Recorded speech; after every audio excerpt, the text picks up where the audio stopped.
ഒരു കാലത്ത് സജീവമായിരുന്ന ഗൗതമി നായർ ദുൽഖർ സൽമാന്റെ നായികയായിട്ടായിരുന്നു അരങ്ങേറ്റം. തുടക്കത്തിൽ നല്ല കുറച്ച് കഥാപാത്രങ്ങൾ കിട്ടിയിരുന്നു. ആ സമയത്ത് പഠനം കൂടി നടക്കുന്നത് കൊണ്ട് ചിലതൊക്കെ വേണ്ടെന്ന് വെച്ചിട്ടുണ്ട്. സിനിമയെ മാത്രം വിശ്വസിച്ച് ജീവിക്കാനാവില്ല.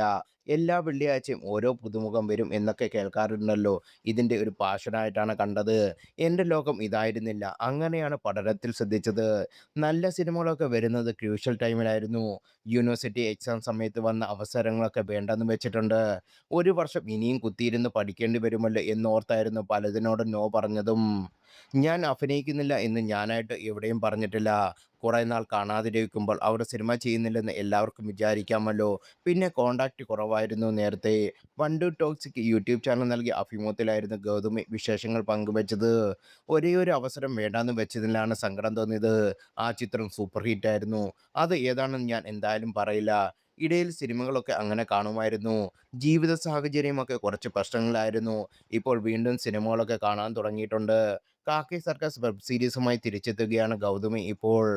ഒരു ബ്രേക്ക് വന്നുപോയി. അതിലിപ്പോൾ ഒന്നും ചെയ്യാൻ പറ്റില്ലല്ലോ എന്നതാണ് നല്ല കഥാപാത്രങ്ങൾ ചെയ്യുക എന്നതാണ് ഇപ്പോഴത്തെ ആഗ്രഹം.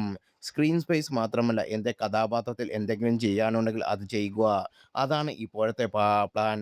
PhD ഈ വർഷം കഴിയുമ്പോഴത്തേക്കും തീരും. അത് കഴിഞ്ഞാൽ പൂർണ്ണമായും സിനിമയിൽ ശ്രദ്ധിക്കാനാണ് തീരുമാനം. ദുൽഖറിൻ്റെ പ്രൊഡക്ഷൻ കമ്പനിയുമായി ചില പ്രശ്നങ്ങളുണ്ടായിരുന്നു. അങ്ങനെയാണ് ആ ചിത്രം ഇടയ്ക്ക് വെച്ച് പാളിപ്പോയത്. പ്രൊഡക്ഷൻ സൈഡിൽ നിന്ന് പാളിപ്പോയതാണ്. ഫണ്ടുണ്ടോ എന്ന കാര്യത്തിൽ തുടക്കത്തിലേ ചോദിച്ചിരുന്നു. ഇൻവെസ്റ്റ് ചെയ്യാൻ ആളുണ്ട് പറഞ്ഞപ്പോഴും അവർ സമ്മതിച്ചിരുന്നില്ല. അക്കാര്യത്തിൽ വിഷമമൊക്കെ ഉണ്ടായിരുന്നു. അത് മനസ്സിൽ വെച്ച് വിഷമിച്ചിരിക്കുന്നത് കാര്യമല്ലല്ലോ. ആ സമയത്ത് പ്രൊഡ്യൂസർ മാത്രമായിരുന്നു ദേഷ്യം തോന്നിയത്. ഇപ്പോഴും എഴുതുകയും കഥകൾ ആലോചിക്കുകയുമൊക്കെ ചെയ്യുന്നുണ്ട്. കുറച്ച് അഭിനയിച്ച് കഴിഞ്ഞിട്ട് ഡയറക്ഷൻ ചെയ്യാമെന്ന് കരുതുന്നുണ്ട്. വേണ്ട സമയത്ത് സപ്പോർട്ട് കിട്ടില്ല എന്നൊന്നും എനിക്കൊന്നും തോന്നിയിട്ടില്ല. ഇതുവരെ ചെയ്തതിൽ ഡയമണ്ട് നെക്ലേസ് ഇപ്പോഴും സ്പെഷ്യലായി നിൽക്കുകയാണ്. ആളുകൾ ഓർക്കുന്നതും ഈ ക്യാരക്ടർ തന്നാണ്.